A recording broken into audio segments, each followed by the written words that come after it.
girls, in the second part of the foreign trade off India के second part में आज हम 1990-91 के बाद भारत के अंदर जो विदेशी व्यापार है उसकी परिमाण क्या है, रचना क्या है और दिशा क्या है, इसकी विशेषताएं करने वाले हैं। तो सबसे पहले हम इसकी बात करते हैं कि हमारा इसका परिमाण, रचना और दिशा क्या है 1990-91 के बाद जो अंतर्राष्ट्रीय व्यापार।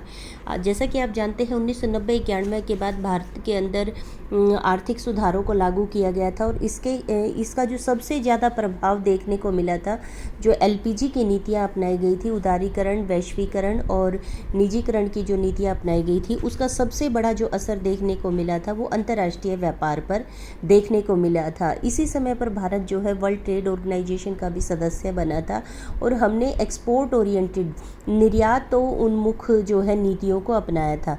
तो इसके पश्चात हमारे जो विदेशी व्यापार है उसकी स्थिति में क्या बदलाव आया। तो सबसे पहले जो है इसमें सकल राष्ट्रीय आय के अंदर अंतर्राष्ट्रीय व्यापार का जो भाग है, जो पहले की 12% था, अब ये 18-19 में बढ़कर 43% हो गया है।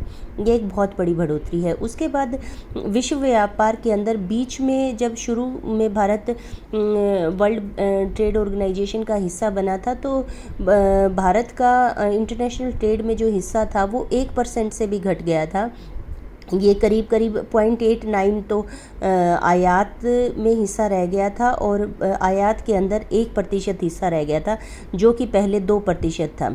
लेकिन अब 18-19 में पिछले 10 साल में भारत का जो हिस्सा है आयात और निर्यात में वो 50-51 के निर्यात से भी ये बढ़कर 2% को पार कर गया है। निर्यात के अंदर भारत का हिस्सा 2.6 है और आयात में 2.1% है। समुद्री व्यापार की अगर हम बात करते हैं तो भारत का जो विदेशी व्यापार है, समुद्री व्यापार ज़्यादातर पड़ोसी देशों के साथ है और ये जो संबंध है ये काफ़ी, अगर हम पाकिस्तान के साथ देखते हैं या म्यांमार के साथ देखते हैं, म्यांमार में डेमोक्रेटिक गवर्नमेंट नहीं है, वहाँ पे अलग पॉलिटिकल रीजंस है जिसकी वजह से वहाँ पर भी अंतर्राष्ट्रीय व्यापार भारत का थोड़ा सा कम है।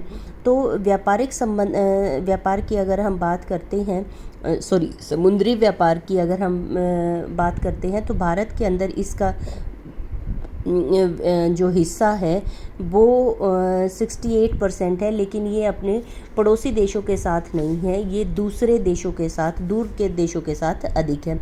इसमें अमेरिका आ गया, यूरोपीय देश आ गए, तो ये देश रहे हैं। और भारत की जो समुद्री व्यापार की जो डिपेंडेंस है, निर्भरता है, वो मुख्य तौर पर 3-4 बंदरगाहों पर हैं। बॉम्बे है, कांडला है, कोच्चि है और विशाखापट्टनम।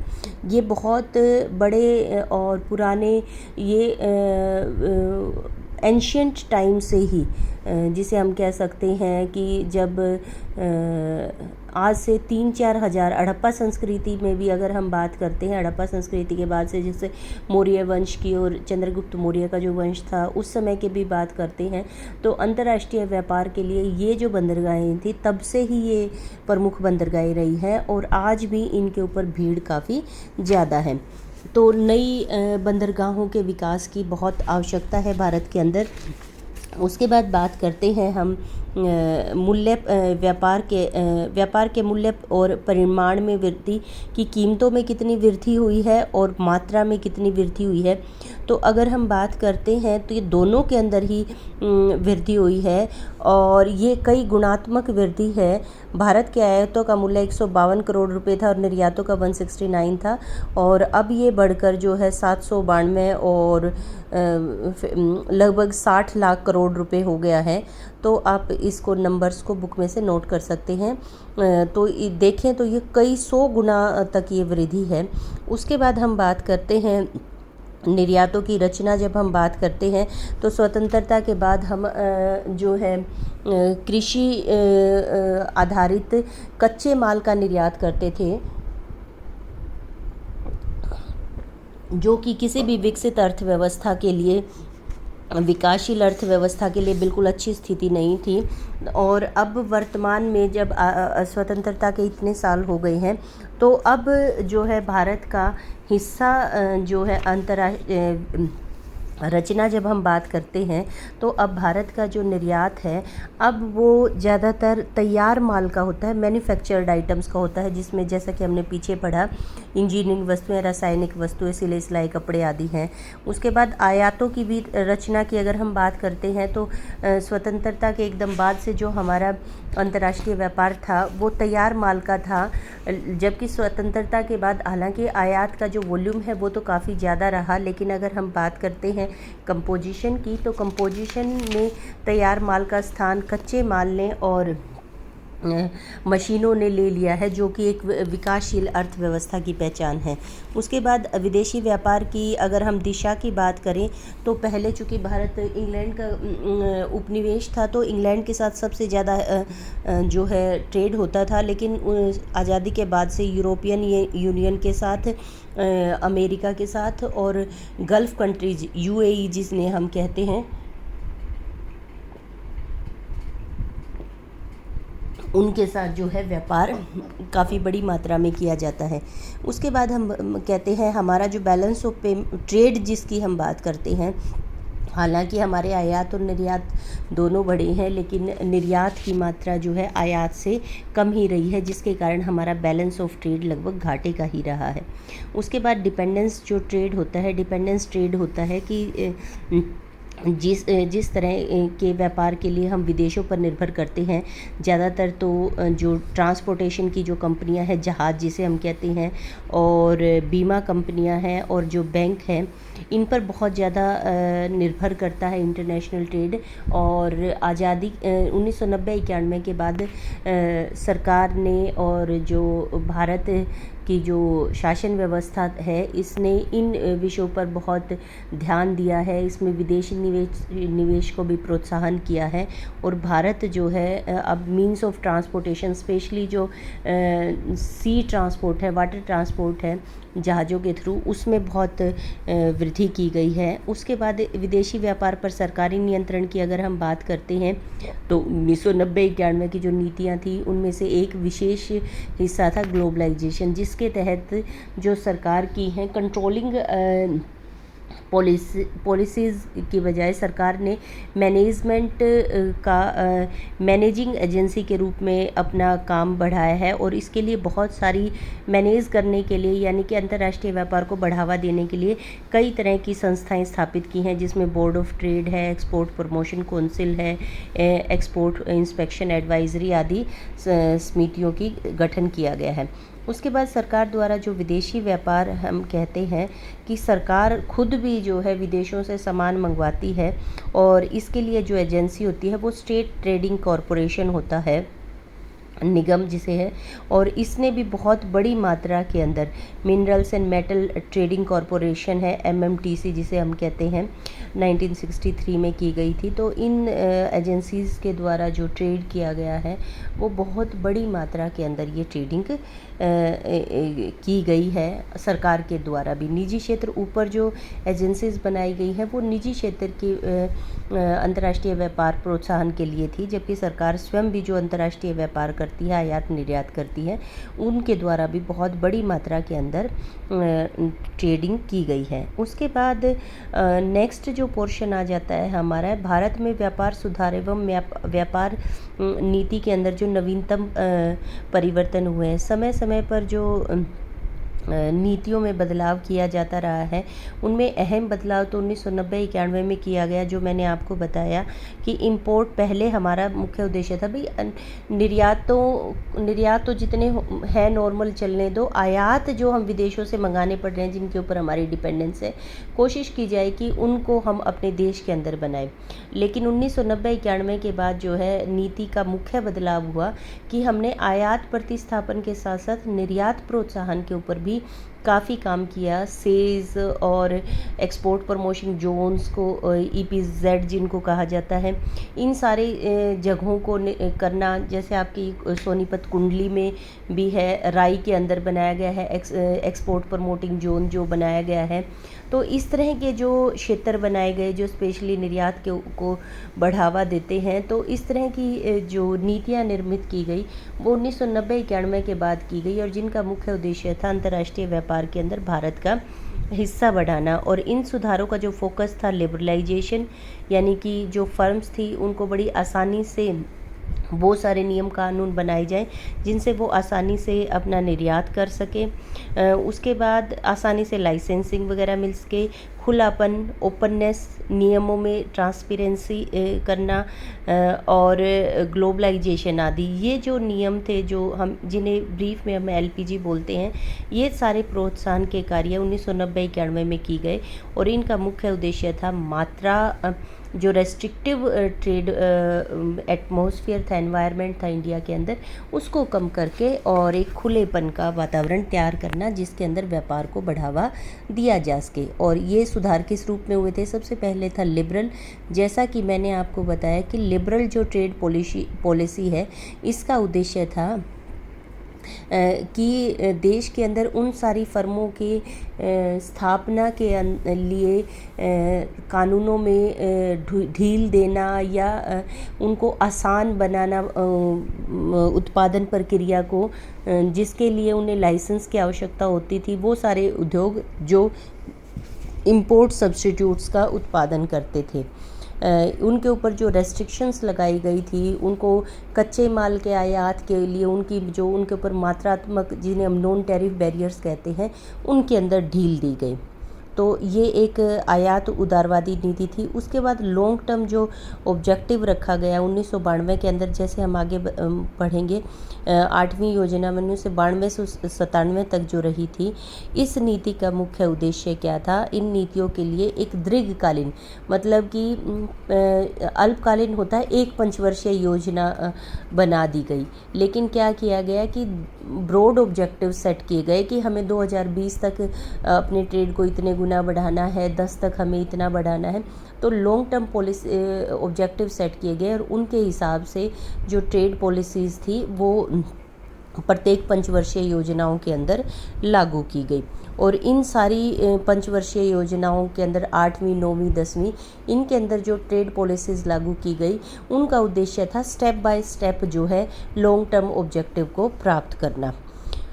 उसके बाद इंडिया के अंदर जो पॉलिसीज़ बनाई गई, उनके अंदर मुख्य उद्देश्य था फ्लेक्सिबिलिटी। फ्लेक्सिबिलिटी का मतलब था कि जितनी भी नीतियां बनाई जा रही हैं, वो नीतियां आने वाले समय में होने वाले परिवर्तनों के अनुरूप उनको बनाना।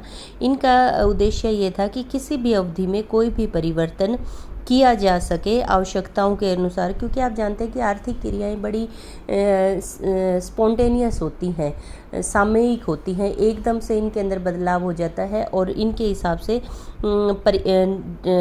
जो नीतियों में बदलाव करना पड़ता है। तो पहले जो पॉलिसीज़ थी वो काफ़ी रिजिड होती थी, सख्त होती थी, उनमें परिवर्तन नहीं किया जा सकता था।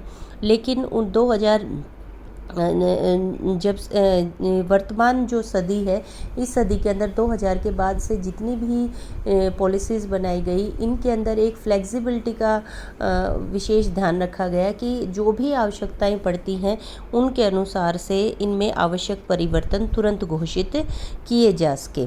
और प्रति वर्ष इनके अंदर जो परिवर्तन है, एक बार नीति बना दी गई है तो ऐसा नहीं है कि 5 साल तक उसको छेड़ा नहीं जा सकता। प्रति वर्ष उनमें होने वाले परिवर्तनों को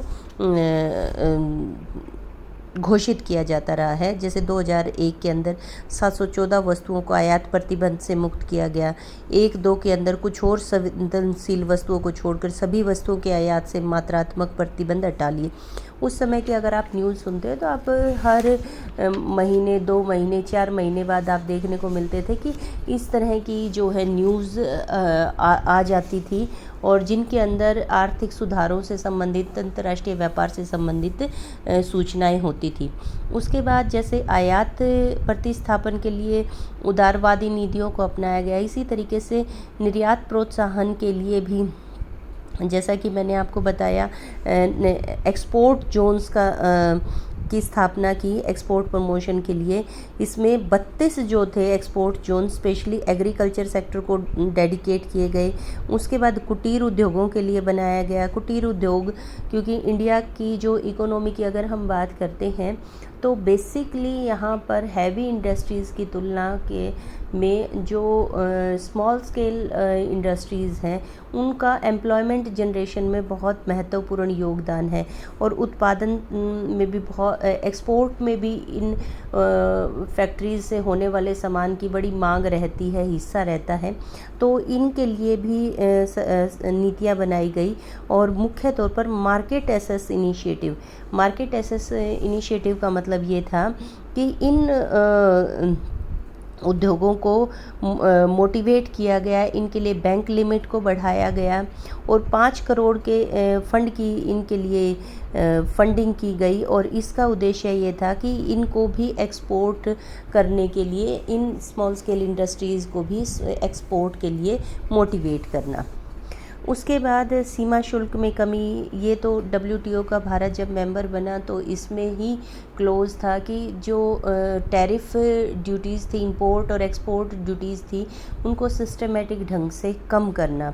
तो सीमा शुल्कों के अंदर WTO का मेंबर बनने के कारण भी भारत ने लगातार सिस्टमेटिक ढंग से इसको घटाया गया।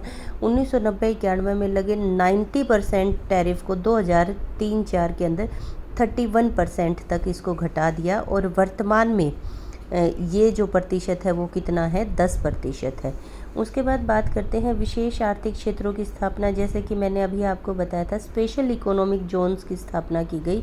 स्पेशल इकोनॉमिक जोन क्या होते हैं कि एक एरिया तय कर दिया, जैसे राय इंडस्ट्रियल एरिया है, आप इससे समझ सकते हैं, आपके नज़दीक है।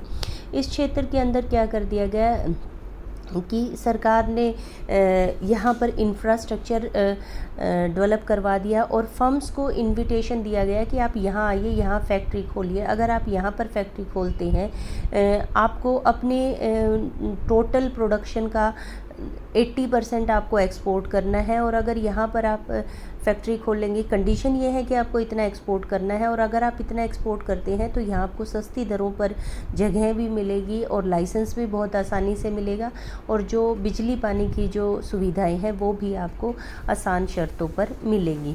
तो ये स्पेशल एक्सपोर्ट प्रमोशन जोन्स को, स्पेशल इकोनॉमिक जोन को, ये 3-4 तरह के बनाए गए थे। स्पेशल इकोनॉमिक जोन्स थे जिसमें सारी तरह की छूट थी, सारी तरह की फर्मों को बुलाया गया था।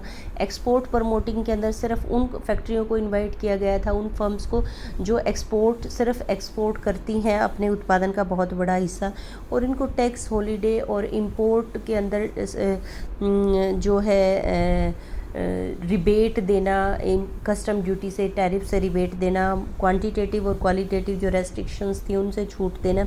तो इस तरह के जो है इनको मोटिवेट दिए गए, और भारत ने के अंदर जो स्पेशल इकोनॉमिक जोन्स की स्थापना की गई, इसका बहुत असर पड़ा, और इन क्षेत्रों में पहली बार बैंकों को विदेशी कारोबार शाखाएं, ओवरसीज़ बैंकिंग यूनिट खोलने की इजाज़त दी गई। ये वास्तव में भारत में स्थित विदेशी बैंकों की शाखाएं हैं। भारतीय बैंक भी इन क्षेत्रों में शाखाएं खोल सकेंगे, मतलब कि ओवरसीज़ बैंक्स जो इंटरनेशनल ट्रेडिंग में मदद करते हैं। SBI की अगर हम बात करते हैं तो SBI के बहुत सारी ब्रांचेस हैं बाहर के देशों में। तो इनका मुख्य उद्देश्य था कि ट्रेडिंग को बहुत आसान बनाना। उसके बाद बात करते हैं निर्यात कार्यविधि को सरलीकरण किया गया। ये जो लाइसेंस राज, जिसे हम लिबरलाइजेशन कहते हैं, उदारीकरण, वो यही है कि लाइसेंस की जो प्रक्रिया थी पहले बड़ी मुश्किल होती थी, सालों लग जाते थे एक फ़र्म को, एक फैक्ट्री को एस्टेब्लिश करने के लिए, उसके लिए लाइसेंस लेने के लिए, जिसे कि लाइसेंस राज कहा जाता था। 1990-91 के बाद इस लाइसेंस राज व्यवस्था से फर्म्स को छूट दे दी गई। ठीक है, छूट क्या दे दी गई कि बिल्कुल बंद नहीं किया गया, लेकिन इसके प्रोसेस को काफ़ी इजी कर दिया गया, और लाइसेंस की जगह पर एक NOC की आवश्यकता, NOC को बना दिया गया, और इसकी भी जो प्रक्रिया थी वो काफ़ी आसान बना दी गई। ऑनलाइन इसके लाइसेंस प्रणाली का सेटअप किया गया कि ऑनलाइन आप अप्लाई कीजिए, आपको ऑफिस में जाने की ज़रूरत नहीं है। सिंगल विंडो की गई कि आप एक ही जगह अप्लाई कीजिए, वहीं पर अप्लाई करने से आपका बिजली का, आपका पानी का, सारे कनेक्शंस आपको उसी एक एप्लीकेशन पर मिल जाएंगे। तो इस तरह की प्रक्रिया को अपनाया गया। फिर आपको अप्लाई करने के बाद न्यूनतम जो कंडीशंस होती हैं, उन कंडीशंस को फुलफ़िल यदि आपने किया हुआ है तो 15 दिन के अंदर, 10 दिन के अंदर या 1 महीने के अंदर उसकी समय प्रोडक्ट टू प्रोडक्ट वेरी कर दी गई और आप को लाइसेंस जो है वो मिल जाएगा। तो आवेदन करने के 24 घंटे के अंदर ही लाइसेंस प्राप्त हो जाएगा। अगर कंप्यूटर द्वारा आप सभी उसको पूरा कर देते हैं, इससे धन और समय दोनों ही बचत है। ट्रेडिंग हाउस सर्टिफिकेट देने के लिए क्षेत्रीय लाइसेंस अधिकारी को सौंप दिया गया। तो ये सारे जो है ग्रीन कार्ड होते हैं, अब वॉलंटरी डिक्लेरेशन के आधार पर शुल्क लिया जाता है। तो ये सारी जो प्रक्रिया है, ये इन सब का एक जो मुख्य उद्देश्य था वो क्या था कि जो एक बहुत टफ प्रोसेस होता था लाइसेंस लेना, जिसमें नेपोटिज्म, रेड टेपिज्म, मतलब कि भाई भतीजावाद, मंत्री का कोई जानकार है या रिश्वत देकर ही आपको बड़ी मुश्किल से सालों लग जाते थे लाइसेंस लेने में, तो इस प्रक्रिया को बहुत आसान कर दिया गया। ठीक है। उसके बाद राज्य सरकारों का सहयोग, क्योंकि अब तक जो है राज्य सरकार क्या करती थी, निर्यातों को प्रोत्साहन करने में सक्रिय प्रक्रिया में शामिल नहीं होती थी और कई बार उनको राजकोषीय नीतियों निर्यात की प्रगति में बाधा बन जाती थी। परंतु अब निर्यात प्रोत्साहन प्रक्रिया में राज्यों की भागीदारी को बढ़ाया गया। उसके बाद प्रत्यक्ष वित्तीय सहायता का अभाव, नो डायरेक्ट फाइनेंशियल सपोर्ट जो है, पहले कोई भी व्यवस्था नहीं थी, लेकिन नवीनतम नीतियों में विदेशी बाज़ारों से, जो विदेशी विनिमय बाज़ार है, वहाँ पे माहौल बनाया गया। जैसे मेक इन इंडिया का कंसेप्ट आप देख सकते हैं। तो इन सब का उद्देश्य यही है कि किसी भी तरीके से वर्ल्ड क्लास इंफ्रास्ट्रक्चर डेवलप किया जाए, विदेशी कंपनियों को इन्वाइट किया जाए कि वो घरेलू कंपनियों के अंदर निवेश करें और निर्यात प्रोत्साहन में सहायता दें। ठीक है। उसके बाद है निर्यात बाज़ार का विविधीकरण। उसमें अलग अलग वस्तुओं को ढूंढा गया, खोजा गया, जिनका कि निर्यात किया जा सके। इसे प्रोडक्ट डिफरेंशिएशन कहा जाता, प्रोडक्ट डाइवर्सिफिकेशन कहा जाता है कि किस देश के अंदर कौन सी वस्तु का निर्यात किया जा सकता है। जहाँ पर ज़्यादा मांग है सामान की, बाज़ार के अंदर ज़्यादा संभावनाएं हैं, वहाँ पर निर्यात प्रोत्साहन के लिए बढ़ावा दिया जाए। आपका जो दिल्ली में प्रतिवर्ष ट्रेड फेयर लगता है, ये भी अंतर्राष्ट्रीय व्यापार को बढ़ावा देने का एक तरीका है।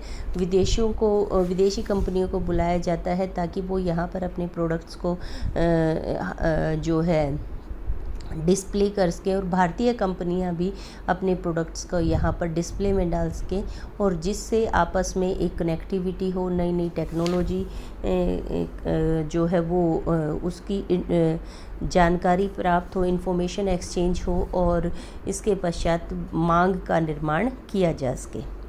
उसके बाद बात करते हैं आयात निर्यात नीतियों की।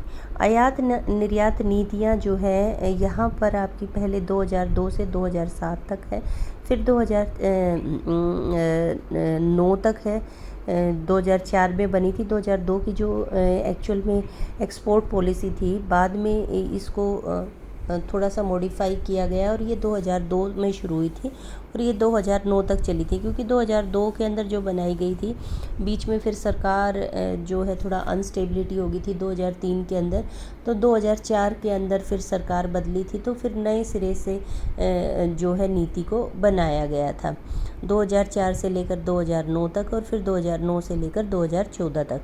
तो 2004 से लेकर 2014 तक की जो नीति थी, इसको आप स्वयं पढ़ें क्योंकि ये इसके ज़्यादा चांसेस नहीं है पेपर में आने के, और ये टेक्निकल पॉइंट्स हैं, रीडिंग के लिए हैं कि क्या क्या एक्चुअल में नीतियाँ बनाई गई और उनके उद्देश्य क्या थे।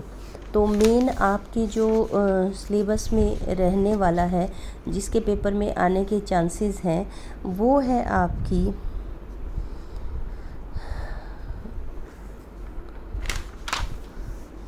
दो नीतियों के चांसेस हैं। एक तो है आपकी 2000, ये मूल्यांकन है 2004-09 का, ये आप इसको रीडिंग कर लें, लेकिन इसके आने की ज़्यादा संभावना नहीं है क्योंकि लेटेस्ट जो नीति है 2009 से लेकर 2014 तक की एक नीति, तो इसके आने के चांसेस हैं क्योंकि लेटेस्ट जो है ट्रेड पॉलिसी को पूछा जाता है। तो इसमें आप क्या पढ़ेंगे, एक तो इनके उद्देश्य मुख्य तौर पर कब लागू की गई, इसके उद्देश्य क्या रहे, और तीसरा इसकी स्ट्रेटजी क्या रही, और विशेषताओं को ब्रीफ में आप लिख सकते हैं।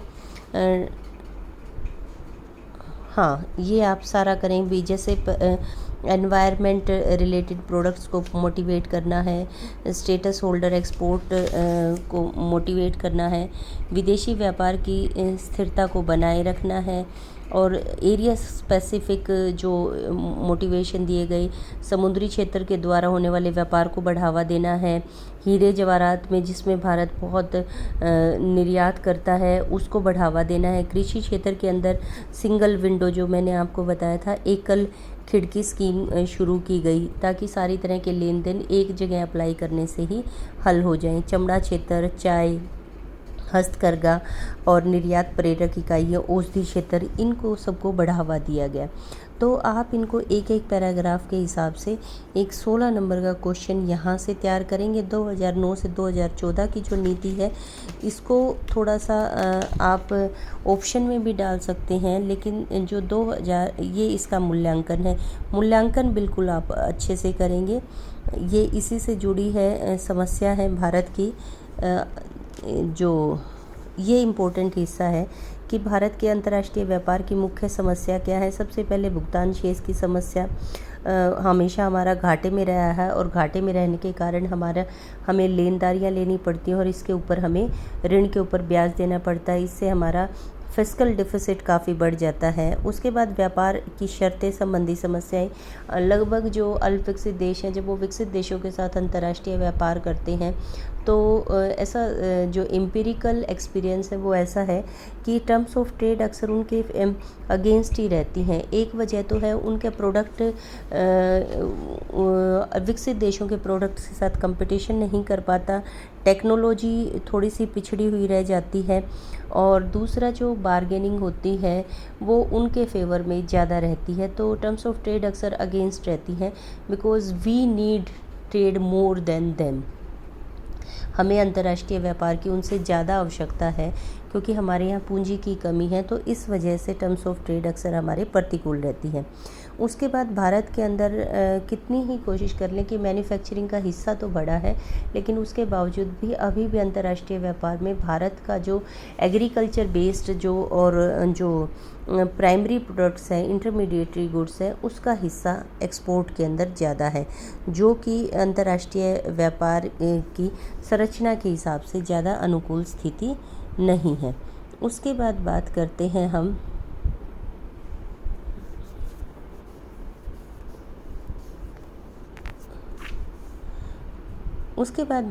हैं हम पुरानी व पिछड़ी तकनीक हमारी, जैसा कि मैंने बताया कि जो प्रोडक्शन टेक्नोलॉजी है वो डेवलप्ड नेशंस के कंपैरिजन में स्टैंड बाय नहीं कर पाती हैं, तो इसलिए हमारा प्रोडक्ट उनके प्रोडक्ट की क्वालिटी के साथ compete कम कर पाता है।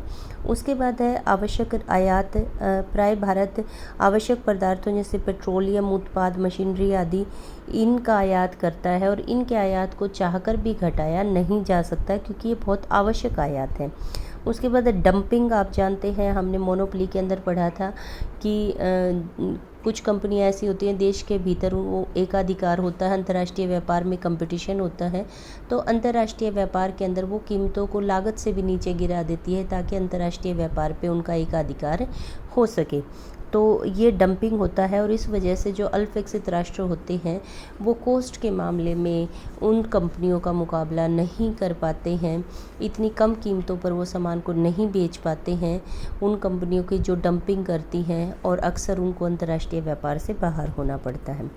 उसके बाद है उपभोक्ता उत्पादों की अधिक मांग। भारत की जनसंख्या बहुत ज़्यादा है, जिस वजह से हमारे आयात जो है, खासकर कंज्यूमर आइटम्स के आयात बहुत ज़्यादा रहते हैं, जिससे हमारा terms of balance of trade जो है वो नेगेटिव चला जाता है। उसके बाद हमारा जो इंडस्ट्रियल स्ट्रक्चर है, इतने एफर्ट्स के बावजूद भी it lacks innovations, research and development पर बहुत कम हिस्सा खर्च किया जाता है, और हमारा जो इंडस्ट्रियल स्ट्रक्चर है that is not as modern और as mechanized as it should be. ये उतना जो है विकसित और इतना मैकेनाइज्ड नहीं है जितना कि इसे होना चाहिए। उसके बाद बात करते हैं हम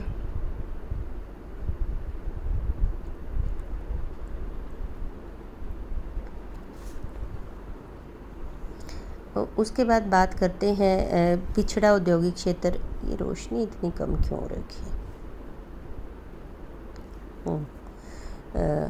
उसके बाद बात करते हैं पिछड़ा सेवा क्षेत्र एवं अधोसंरचना। बैकवर्ड हमारा जो टर्शरी सेक्टर है और इंफ्रास्ट्रक्चर है वो काफ़ी बैकवर्ड है। उसके बाद जो विदेशी कंपटीशन है वो भी हमारे कंपटीशन है। मैं जैसे बांग्लादेश का और पाकिस्तान का मैंने आपको एग्जांपल बताया था, वो जूट चाय आदि, जूट चाय के मामले में श्रीलंका है और ब्राज़ील आदि है कॉफ़ी के मामले में, तो ये हमारे प्रतियोगी बन जाते हैं।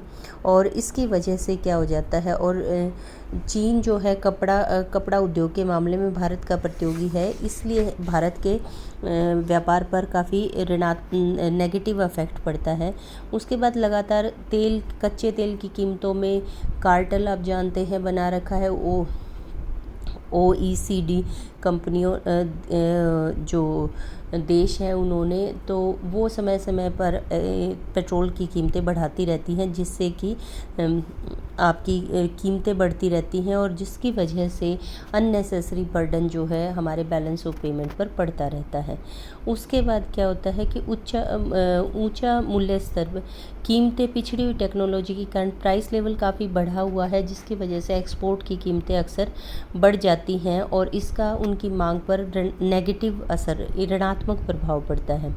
उसके बाद अन्य समस्याएं क्या हैं? घटिया क्वालिटी है, हमारा जो प्रोडक्ट है उसकी विदेशों में बाज़ार बहुत कम है, पब्लिसिटी भी नहीं की जाती और गलत व्यवहार नीतियां हैं जो लोगों के द्वारा अल्पकालीन लाभ कमाने के लिए सैंपल के अनुसार माल नहीं दिया जाता, टाइम पर सामान नहीं पहुंचाया जाता।